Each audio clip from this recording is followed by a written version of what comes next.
Semoga yang subscribe diberikan rezeki melimpah dari jalan tak terduga. Dan yang like komen, dimudahkan jalannya menuju surga di hari akhir nanti. Siapa yang tak mendengar nama Qorun? Dia adalah seorang sosok kaya raya di zaman Nabi Musa yang namanya melegenda hingga sekarang. Kisahnya diabadikan dalam Al-Quran, bahkan menjadi peribahasa atau ungkapan di masyarakat guna menggambarkan seseorang yang mirip dengan tabiatnya atau menisbatkan harta yang ditemukan terpendam dalam tanah sebagai harta Qorun. Qorun adalah miliarder kaya raya yang hidup sejaman dengan Nabi Musa. Saking kaya rayanya, Qorun setiap kali keluar dari rumahnya, ia didampingi dengan 300 pelayan laki-laki dan 300 pelayan perempuan. Qorun juga dikawal oleh 4.000 pengawal yang diiringi 4.000 binatang ternak ditambah 60 ekor unta yang khusus membawa kunci-kunci gudang penyimpanan harta kekayaannya itu. Itu dilakukan semata-mata sebagai bentuk kesombongan bahwa dialah manusia paling kaya, paling terhormat, dan memiliki pengikut setia. Ia merasa lebih mulia dibandingkan Nabi Musa alaihissalam. Orang-orang tentu saja akan penasaran seberapa banyak harta kekayaan Qorun jika pengawal dan pembawa kunci gudang kekayaannya sebanyak itu. Lalu berapa banyakkah harta yang dimiliki Qorun yang disimpan di dalam gudangnya tersebut? Sebelum saya melanjutkan, dimohon untuk menonton video ini sampai selesai supaya tidak ada kesalahpahaman dalam memahami isi cerita, serta mohon bantu channel ini semakin berkembang dengan cara tekan subscribe dan silakan tinggalkan like serta komen positifnya. Semoga dukungan pemirsa Risalah Kehidupan bernilai pahala dan menjadi wasilah dimudahkannya segala urusan pemirsa sekalian. Pemirsa Risalah Kehidupan, di zaman sekarang banyak orang yang mengistilahkan rezeki yang tak terduga dengan istilah harta Qorun. Lalu dari manakah sumber harta kekayaan Qorun yang sangat luar biasa itu? Serta di manakah Qorun dan hartanya ditenggelamkan? Siapakah Qorun dan bagaimana kisahnya dengan Nabi Musa? Qorun merupakan kaum Nabi Musa alaihissalam. Disebutkan oleh Ibnu Juraij, nama lengkap Qorun adalah Qorun ibnu Yashar, ibnu Qahis, ibnu Lawi, ibnu Yakub. Ia merupakan putra paman atau sepupu Nabi Musa alaihissalam. Pasalnya, Nabi Musa alaihissalam sendiri adalah putra Imran, sedangkan Imran adalah putra Qahis. Dengan kata lain, Qorun masih satu kakek dengan Nabi Musa alaihissalam, yakni kakek Qahis. Ia adalah umat Nabi Musa yang taat. Tidak hanya memiliki banyak harta, Qorun juga termasuk orang yang cerdas dan berilmu. Ia menguasai ilmu duniawi dan ilmu ukhrawi, dan tercatat bahwa Qorun adalah ahli di bidang kimia. Dirinya tercatat sebagai ahli kitab Taurat setelah Nabi Musa. Kepandaian Qorun dalam ilmu agama membuat dirinya sering disebut dengan ilmu nawir, atau orang yang memberi cahaya dan penerangan. Suaranya terkenal merdu dalam membaca kitab Taurat. Selain itu, Qorun juga lihai dalam berbisnis. Ia mengetahui trik investasi yang menguntungkan, serta jalur perdagangan internasional yang strategis di zamannya. Kekayaan Qorun begitu banyak, sebagaimana tercatat dalam surat Al-Qasas ayat 76. Sesungguhnya Qorun termasuk kaum Musa, tetapi dia berlaku aniaya terhadap mereka. Kami menganugerahkan kepadanya perbendaharaan harta yang kunci-kuncinya sungguh berat dipikul oleh sejumlah orang-orang yang kuat. Dalam riwayat Kaisamah disebutkan, kunci gudang kekayaan Qorun dibutuhkan 60 bigol atau sejenis kuda kecil. Ukuran kuncinya sebesar jari, bahannya terbuat dari kulit, dan setiap kunci digunakan untuk satu gudang. Maka keluarlah Qorun kepada kaumnya dalam kemegahannya. Para ulama tafsir menjelaskan Korun keluar dengan mewah diiringi dengan 300 gadis berbaju merah dan 4.000 kendaraan kuda.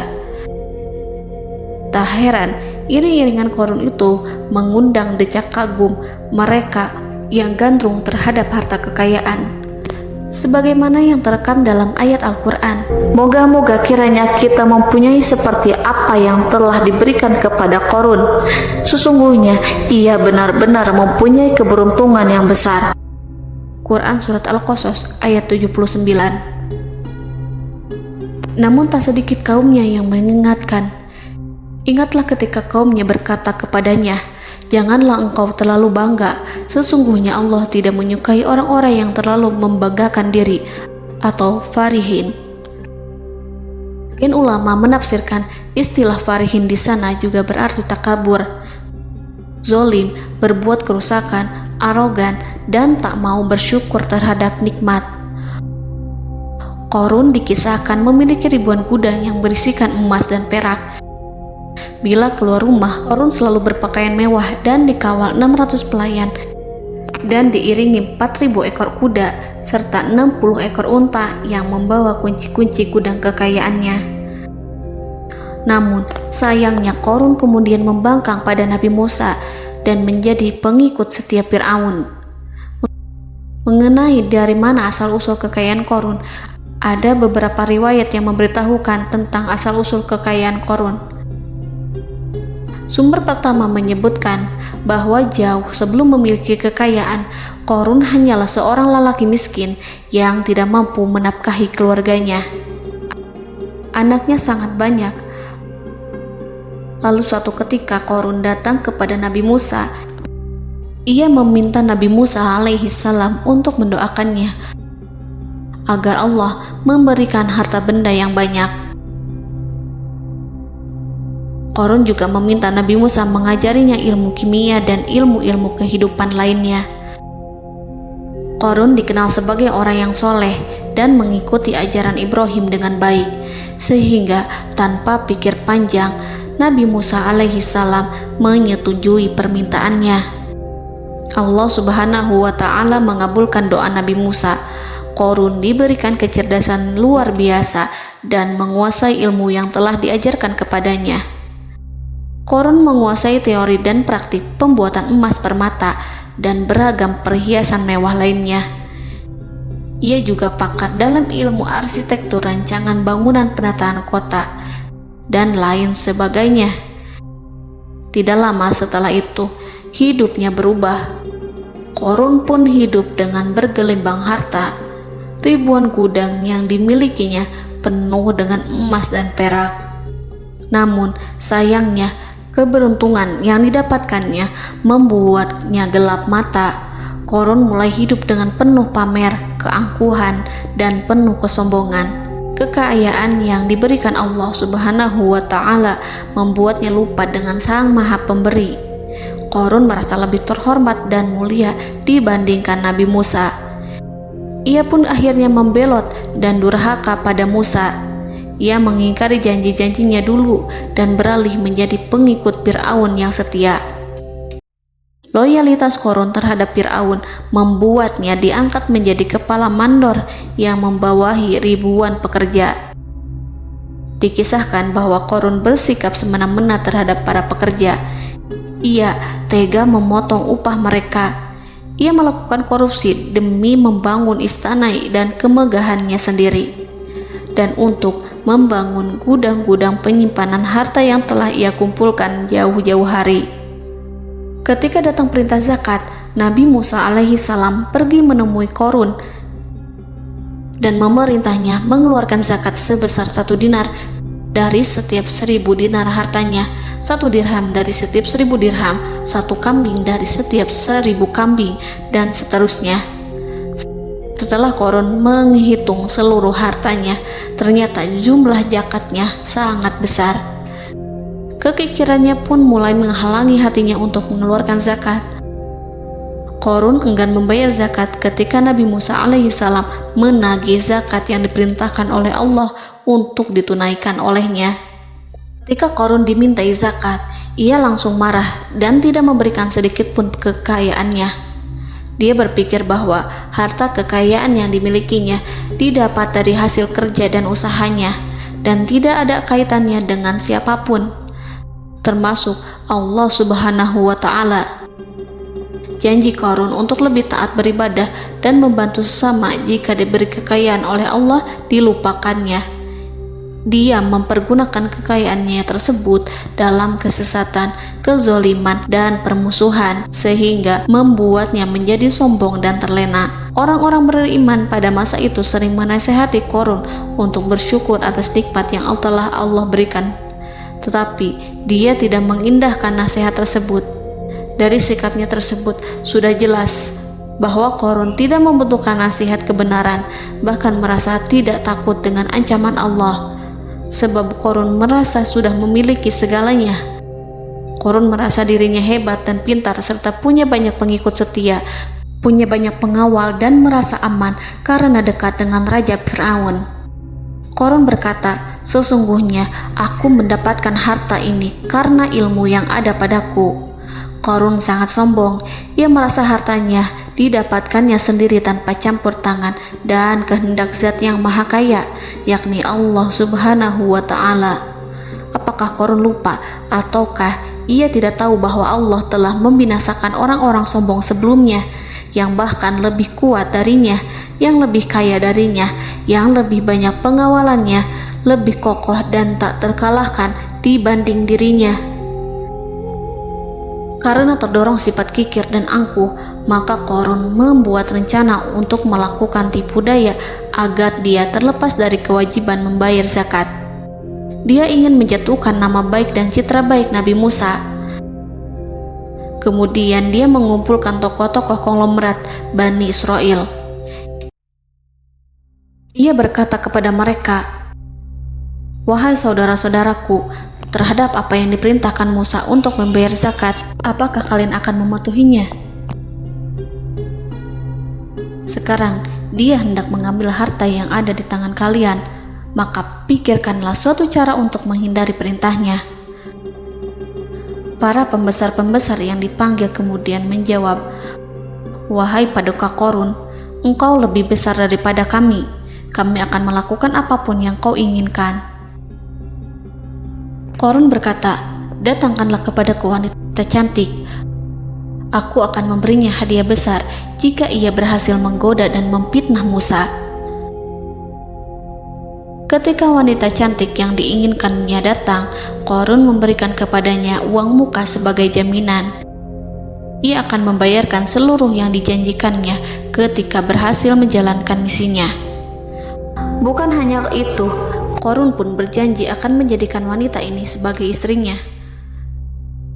Keesokan harinya, Qarun mengumpulkan Bani Israel. Setelah itu, Qarun menghadap kepada Nabi Musa seraya berkata, "Orang-orang menanti kedatangan Anda, sampaikanlah saran dan nasihat kepada mereka." Nabi Musa kemudian keluar dari rumahnya. Ia mulai menyampaikan nasihat pada umatnya. Di antara nasihatnya, beliau berkata, "Barang siapa yang mencuri, aku akan memotong tangannya. Barang siapa yang memfitnah, aku akan mencambuknya sebanyak 70 kali. Barang siapa yang tidak mempunyai istri dan dia berbuat zina, maka aku akan mencambuknya sebanyak 70 kali. Adapun barang siapa yang memiliki istri dan ia berbuat zina, aku akan rajam dia sampai mati." Qarun kemudian berkata, "Apakah ini juga berlaku untuk Anda jika Anda sendiri yang berbuat zina? Apakah Anda akan menerima hukumannya?" Kemudian Nabi Musa menjawab, "Ya, meskipun saya sendiri yang melakukannya." Maka kemudian Qarun memanggil wanita yang telah dibayarnya. Wanita itu berdiri di depan Nabi Musa dan Bani Israel yang telah berkumpul, mengaku sedang hamil karena berhubungan badan dengan Nabi Musa. Maka marahlah Nabi Musa atas fitnah kejam yang diarahkan kepadanya. Kemudian Nabi Musa melakukan sholat 2 rakaat, lalu mendatangi wanita itu dan menyumpahnya agar mengatakan siapa yang menyuruhnya. Wanita itu menjadi ketakutan. Ia bergemetar di depan Nabi Musa dan mengaku bahwa yang menyuruhnya adalah Qarun. Lalu wanita itu bertaubat dan meminta maaf kepada Nabi Musa. Seketika Nabi Musa bersujud seraya berdoa kepada Allah agar menimpakan azab kepada Qarun. Allah memberi wahyu kepada Musa bahwa bumi telah dijadikan tunduk kepada perintah Nabi Musa. Kemudian Nabi Musa berkata kepada bumi, "Wahai bumi, telanlah Qarun beserta kekayaannya, habiskanlah semua." Kala itu Allah menurunkan wahyu kepada Musa alaihissalam untuk memerintah bumi apapun yang diinginkannya. Begitu Nabi Musa alaihissalam datang dengan wajah sangat marah, barulah Qarun merajuk, "Wahai Musa, sayangilah aku." Sementara Nabi Musa alaihissalam tak bergeming. Beliau lantas berkata pada bumi, "Wahai bumi, ambillah mereka." Seketika rumah Qarun mulai bergetar. Qarun dan antek-anteknya mulai dibenamkan hingga bagian lututnya. Rumahnya ikut turun sedalam lutut. Qarun kembali merajuk, "Sayangilah aku Musa." Rumahnya kembali berguncang. Kini Qarun dan kawan-kawannya kembali terbenam hingga pusar. Demikian pula rumahnya. Qarun terus merajuk, "Wahai Musa, sayangilah aku." Sementara Nabi Musa alaihissalam kembali meminta bumi, "Wahai bumi, ambillah mereka." Rumah Qarun berguncang lagi, sementara Qarun dan kawan-kawannya terus terbenam hingga bagian tenggorokannya. Demikian pula rumahnya. Qarun lagi-lagi menjerit, "Wahai Musa, sayangilah aku." Namun Nabi Musa alaihissalam tak bergeming. Beliau terus meminta bumi menelannya, hingga akhirnya Qarun dan kawan-kawannya hilang seluruhnya ditelan bumi. Tak lama setelah itu Allah berkata, "Wahai Musa, apa yang membuatmu bersikap demikian? Padahal demi kemuliaanku, andai dia Qarun berdoa kepadaku, niscaya aku akan rahmati. Maka kami benamkan dia beserta rumahnya ke dalam bumi, maka tidak ada baginya satu golongan pun yang akan menolongnya selain Allah. Dan dia tidak termasuk orang-orang yang dapat membela diri." Quran Surat Al-Qasas ayat 81. Lalu di manakah lokasi ditenggelamkannya Qarun beserta harta bendanya? Konon berdasarkan kepercayaan beberapa masyarakat setempat, Qarun ditenggelamkan di sekitar sungai atau danau Moris yang terkenal di kota Payom, negara Mesir. Qarun konon mendirikan istana dan di tempat itu pula ia ditenggelamkan. Dahulu, Qarun berkeinginan membangun sebuah istana, namun tidak diizinkan oleh Fir'aun jika istana itu dibangun di samping istana Fir'aun. Terlebih, Qarun juga tidak ingin membangun istana di tengah pemukiman Bani Israel yang terletak di tanah Jasan. Fir'aun pun memberikan tanah di wilayah Fayom. Kemudian di tepi sungai Payom inilah Qarun membangun istananya yang megah, dan di dalamnya ia membangun Al-Khunuj, gudang penyimpanan harta berisi emas dan perak. Salah satu bukti arkeologis yang dapat dijumpai di lokasi tersebut adalah runtuhan bangunan yang diduga sebagai tempat tinggal Qarun yang berjarak sekitar 2 km dari Danau Qarun. Menurut beberapa sumber, bangunan yang masih berdiri kokoh tersebut adalah benteng yang dibangun oleh Qarun. Namun ada juga yang mengatakan bahwa bangunan tersebut adalah tempat tinggalnya. Wallahu a'lam. Semoga kita semua dijadikan orang yang Allah mampukan menjadi orang kaya namun tidak seperti Qarun,